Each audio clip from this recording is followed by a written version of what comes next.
Have you ever found yourself curious about the myriad forms of trading in the Indian share market? Let's unpick that mystery for you now. The market, a vibrant beehive of activity, is a home for many kinds of trading, each carrying its own distinct characteristics. There are intraday traders who buy and sell shares within a single day, banking on small price fluctuations to make their profit. Then we have swing traders who take advantage of market patterns and trends over a couple of days or weeks. Position traders, on the other hand, are in it for the long haul, holding on to their shares for months or even years. Each of these trading types carries their own level of risk, from the high-speed, high-stress world of intraday trading to the slower-paced, potentially higher rewards of position trading. The scene of the share market, much like its trades, is a space of fluctuating risks and rewards. Our initial focus is on intraday trading. This is a precise form of trading which takes place within the same day. Traders involved in this method purchase and then sell their securities, all within the span of a single trading day, to make profits from the market's short-term fluctuations. The unique characteristic of intraday trading is that traders square off their positions before the trading day comes to a close. Squaring off is a trading style used by investors who want to eliminate their position in a certain asset at the end of the day. This means they sell off any positions they hold to offset their risks and avoid any potential losses that could occur from market changes overnight. An apt analogy for intraday trading is a sprint race.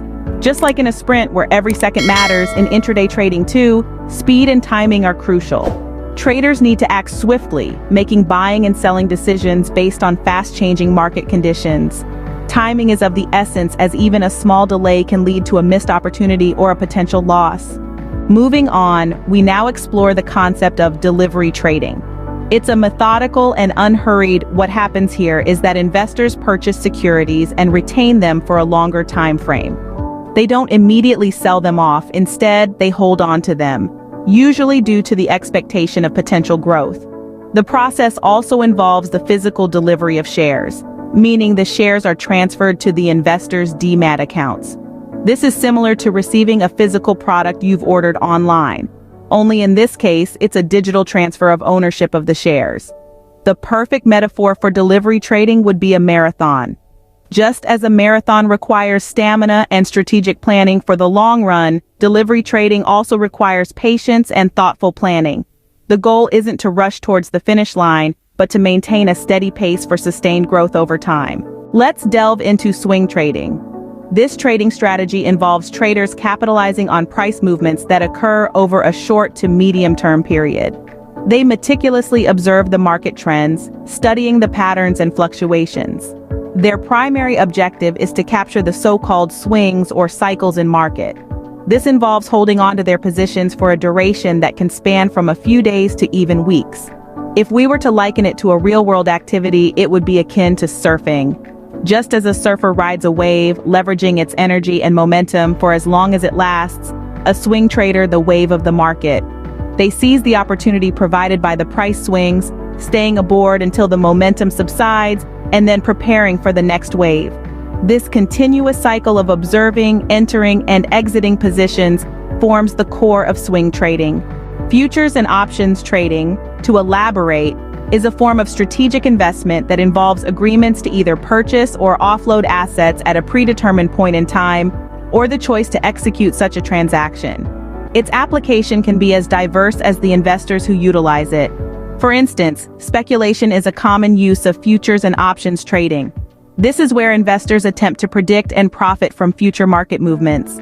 Then there's hedging, a more defensive strategy that uses these contracts to reduce possible losses by offsetting risks from price fluctuations. Lastly, we have arbitrage, a rather tactical approach where investors try to exploit price differences, the same asset in different markets or varied forms. If we were to liken it to something, it would be akin to a game of chess. Each move, whether it is a carefully planned strategy or a sudden calculated risk, holds the potential to lead to significant gains, just like a well-played chess game. Margin trading revolves around the principle of leveraging. This essentially means that traders use funds that they have borrowed, not their own, to amplify their buying. This strategy can prove to be particularly effective when the trader has a strong conviction about market movements and wants to capitalize on it. However, to engage in margin trading, a trader must maintain what is called a margin account. This is a type of brokerage account that allows the trader to borrow money for buying securities. The securities in the account are held as collateral. Involvement in margin trading also necessitates interest payments on the borrowed capital. This is akin to taking a loan which you have to pay back with interest, depending on the terms of the loan agreement. A fitting analogy for margin trading would poker. Just as a poker player places a high bet in the hopes of winning a bigger return, a margin trader essentially bets with borrowed money, hoping for a profitable return. However, just like in poker, it's a high-risk game.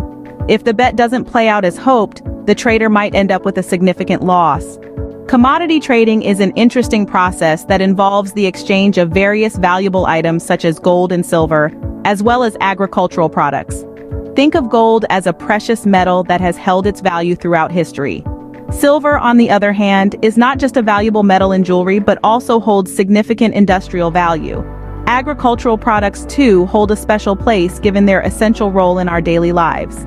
This exchange typically happens on specific platforms known as commodity exchanges. A noteworthy example of this would be the multi-commodity exchange.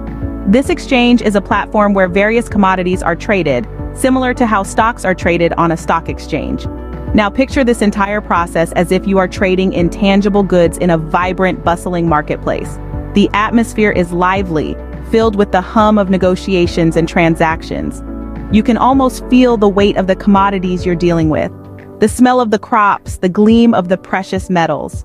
And with every deal, there's an underlying sense of thrill and anticipation. Currency trading, also known as Forex, is a complex process where you trade pairs of currencies in the global exchange market. Let's break this down. You see, every country has its own currency, and their value varies in relation to each other. In this market, you can buy, sell, exchange, and speculate on different currencies. In India, a significant portion of the currency trading is done in pairs such as USD, INR, EUR, INR. When we say pairs, we are referring to the relationship of one currency's value against the value of another currency. For example, when we talk about USD/INR, we're looking at how many Indian rupees you can get for $1. To make it even more relatable, think of currency trading as a global marketplace. Just as in any marketplace, you have goods to buy and sell. In this case, the goods are the different currencies from around the world. You're essentially buying one currency and simultaneously selling another. Lastly, let's delve into algorithmic trading. It's a method that makes use of intricate computer algorithms in order to execute trades at lightning-fast speeds. Instead of relying on human speed and skill, the process is done automatically, making it easier and quicker to react to market changes. The strategies in this type of trading are meticulously constructed based on pre-established rules. This means there is no room for error as the software only makes decisions based on predetermined conditions and parameters. It is a carefully designed system that leaves no space for guesswork or spontaneity. The beauty of algorithmic trading is that it's like having an efficient robot on your team. This robot is capable of making split-second decisions, something human traders could only dream of achieving. Functioning at the speed of light, this robot can make the most of fleeting trade opportunities, providing a significant edge in the fast-paced world of trading. Let's delve deeper into the world of trading. Remember, each type of trading, whether it's day trading, swing trading, or position trading, carries its own risks and rewards. Day trading, for instance, involves making quick trades during a single day. It's exciting, fast-paced, but also risky since the markets can change rapidly within hours or even minutes. On the other hand, swing trading spans over a few days or weeks. It's less hectic than day trading, but still requires a keen eye on market trends. Rewards can be significant, but so can the losses if the market swings the other way. Lastly, position trading is a long-term strategy where you hold onto your stocks for months or even years. It's generally less risky as it relies on overall market trends, but the rewards also may take longer to materialize. In essence, it's crucial to understand the specifics of each approach before getting involved. After all, knowledge is power, and in the world of trading, having the right information can lead to increased profits. Make sure you have a clear understanding of each trading type before diving in.